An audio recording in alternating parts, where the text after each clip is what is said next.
Olá pessoal, bem-vindo à aula 11, manipulação e transformação de dados com o dplyr parte 1.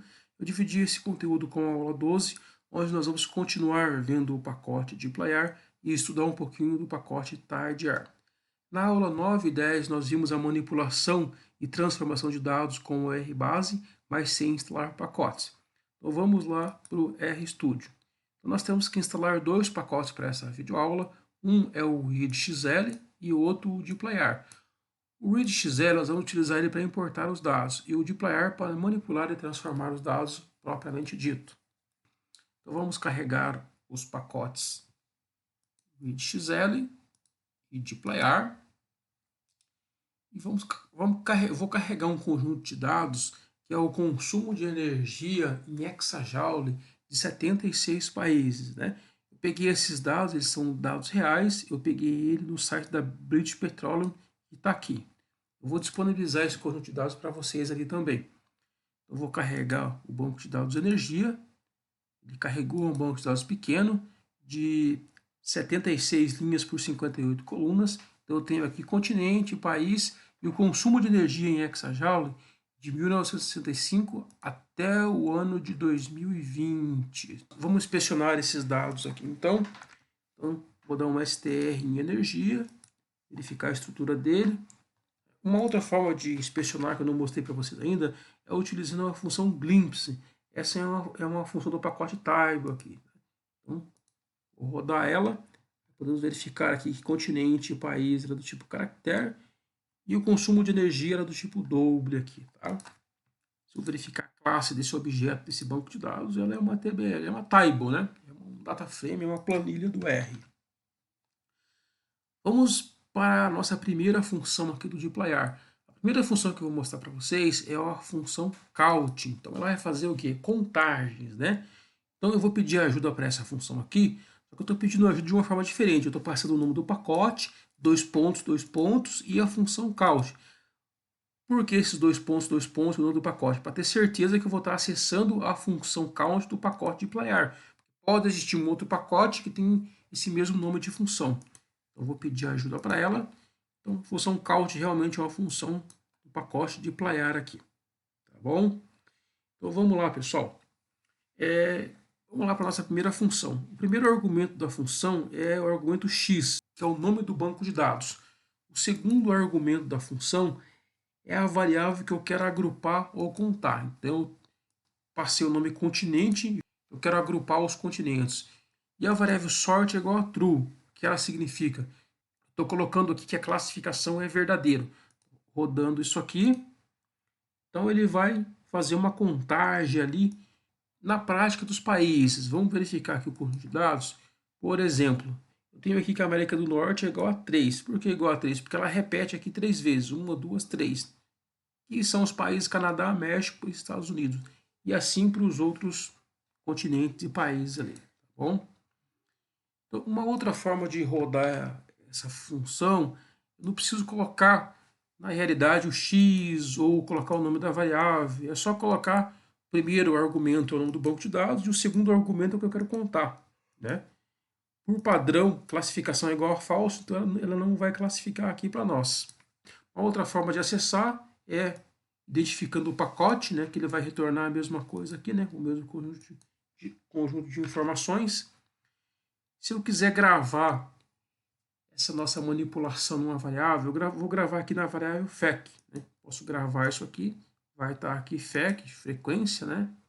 Então posso gravar para trabalhar depois com isso aqui.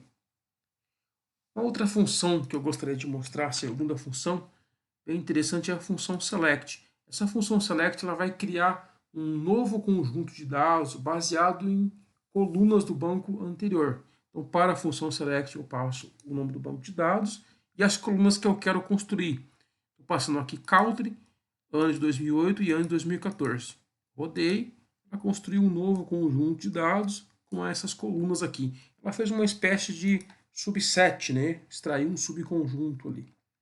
Eu poderia criar esse subset utilizando a função table que nós já vimos anteriormente, vai retornar o mesmo resultado, ou utilizando o operador colchetes, né, e passando aqui um vetor com as colunas que eu quero, que nós vimos no rbase ali. Tá bom? Vai é o mesmo conjunto de dados. Eu poderia passar também para a função select, por exemplo, aqui o nome do banco de dados, o país e colunas, utilizando 2 pontos, eu posso extrair várias colunas em sequência, né? Vou extrair as colunas aqui de 2008 até 2014. Uma outra função bem interessante é a função filter. Só que para mostrar as outras funções que eu quero mostrar para vocês, inclusive a função filter, eu vou criar um novo conjunto de dados chamado DF, utilizar a função select, né, e passar continente, país e o ano de 2016 até 2020, para ficar um pouco mais fácil a visualização dos dados aqui. Então, criei um novo banco de dados chamado DF com anos de 2016 até 2020 ali. Tá? Eu vou utilizar aqui a função filter. Então, a partir de agora eu vou mostrar como que fica a sintaxe do dplyr e a sintaxe do rbase, né? Então, vou utilizar a função filter, passo agora o nome do novo banco de dados, que é df, e eu quero aqui que nas linhas retorne ano de 2020 maior ou igual a 30. Né? Vamos rodar isso aqui. Então, ele rodou 2 vezes aqui, né?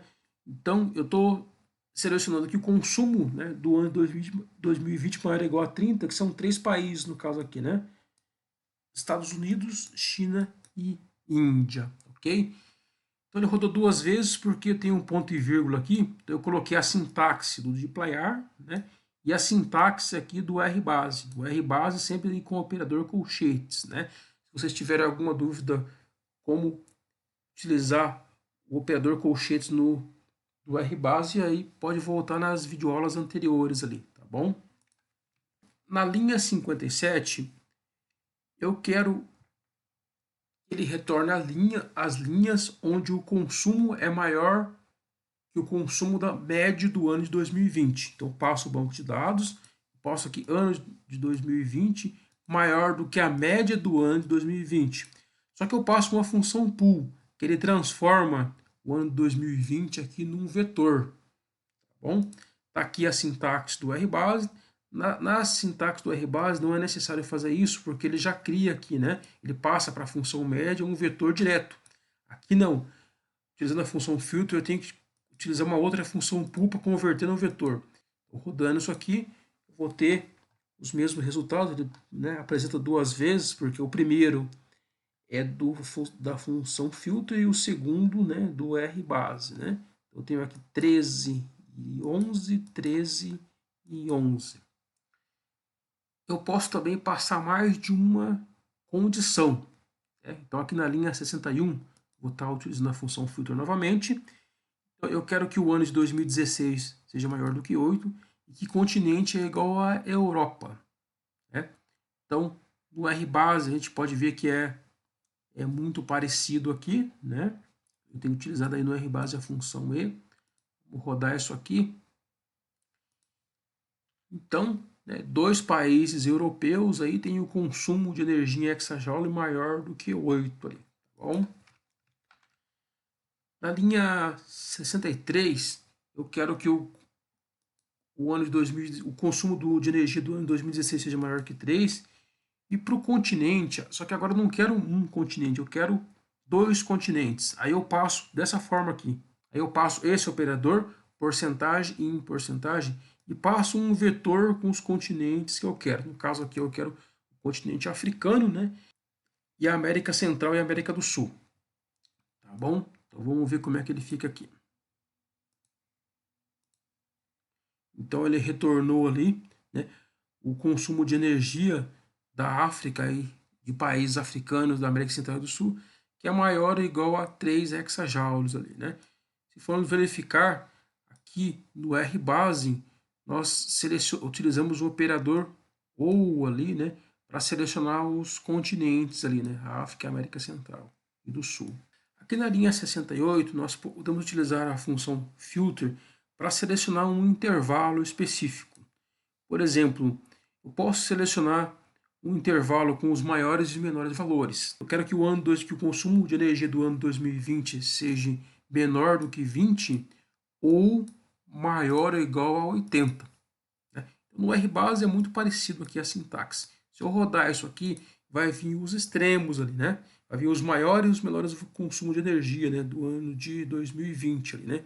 Eu tenho 87,145 para China e Estados Unidos e tem os menores consumos aqui também, que são menores do que 0,20. Ao invés do operador OU, utilizar o operador e retornar o centro dos dados.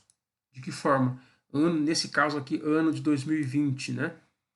Menor do que 10 e ano de 2020 menor ou igual a 70. Então eu vou retornar o centro dos dados. Vou excluir, nesse caso, os maiores e os menores valores e retornar o centro aí com o operador E. Da mesma forma que no Excel, eu posso eu posso alinhar funções. Então, eu estou passando aqui na linha 74 uma função filter dentro da função select. Eu faço um filtro aqui de continente igual a África e Europa. Vou rodar isso aqui. E estou passando como argumento, estou passando esse banco de dados. Então, esse filtro é um banco de dados da função select. Estou passando ele como um banco de dados da função select.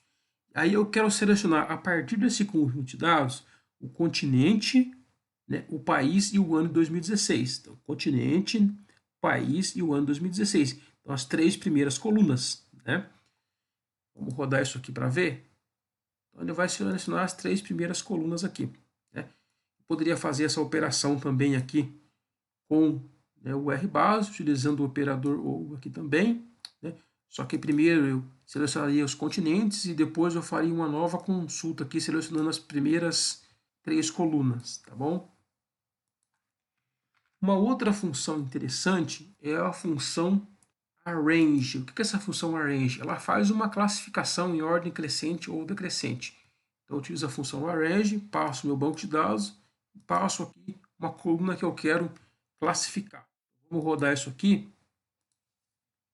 Então ela classificou ali o ano 2020 em ordem crescente. Então vimos lá que no RBase, para fazer isso, tem que utilizar a função order. Para classificar em ordem decrescente, eu tenho que colocar um desk aqui, né? Decrescente, eu tenho que colocar um desk antes do nome da coluna. Então ela vai classificar agora em ordem decrescente. Né? E vimos também lá no RBase que teríamos que colocar um have, né? Antes da função order. Então, pessoal, essas aqui são algumas funções do pacote de Playar. Na parte 2 eu vou continuar com vocês com o pacote de Playar e mostrar um pouquinho do pacote Tidyar, tá bom? Muito obrigado e até a parte 2.